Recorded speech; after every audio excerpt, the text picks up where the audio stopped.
The Holy Gospel of our Lord Jesus Christ, according to Luke. Now on that same day, 2 of them were going to a village called Emmaus, about 7 miles from Jerusalem, and talking with each other about all these things that had happened. While they were talking and discussing, Jesus himself came near and went with them, but their eyes were kept from recognizing him. And he said to them, "What are you discussing with each other while you walk along?" They stood still, looking sad. Then one of them, whose name was Cleopas, answered him, "Are you the only stranger in Jerusalem who does not know the things that have taken place there in these days?" Jesus asked them, "What things?" They replied, "The things about Jesus of Nazareth, who was a prophet, mighty in deed and word before God and all the people, and how our chief priests and leaders handed him over to be condemned to death and crucified him.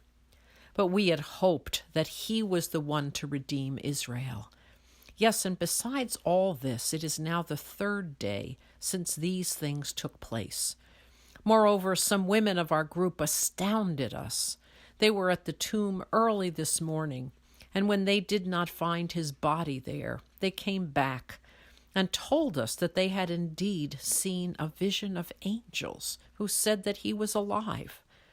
Some of those who were with us went to the tomb and found it just as the women had said, but they did not see him." Then he said to them, "Oh, how foolish you are, and how slow of heart to believe all that the prophets have declared. Was it not necessary that the Messiah should suffer these things and then enter into his glory?"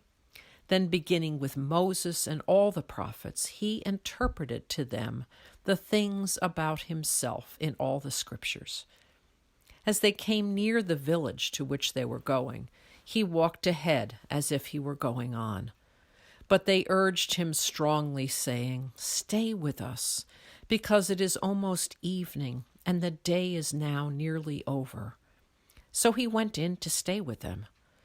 When he was at the table with them, he took bread, blessed and broke it, and gave it to them.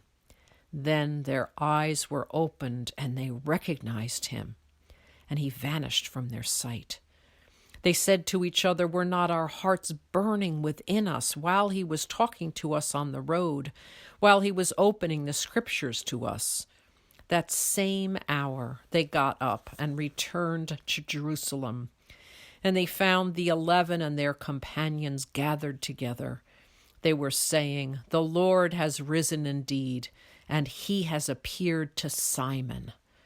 Then they told what had happened on the road, and how he had been made known to them in the breaking of the bread. The Gospel of the Lord. Praise to you, Lord Christ.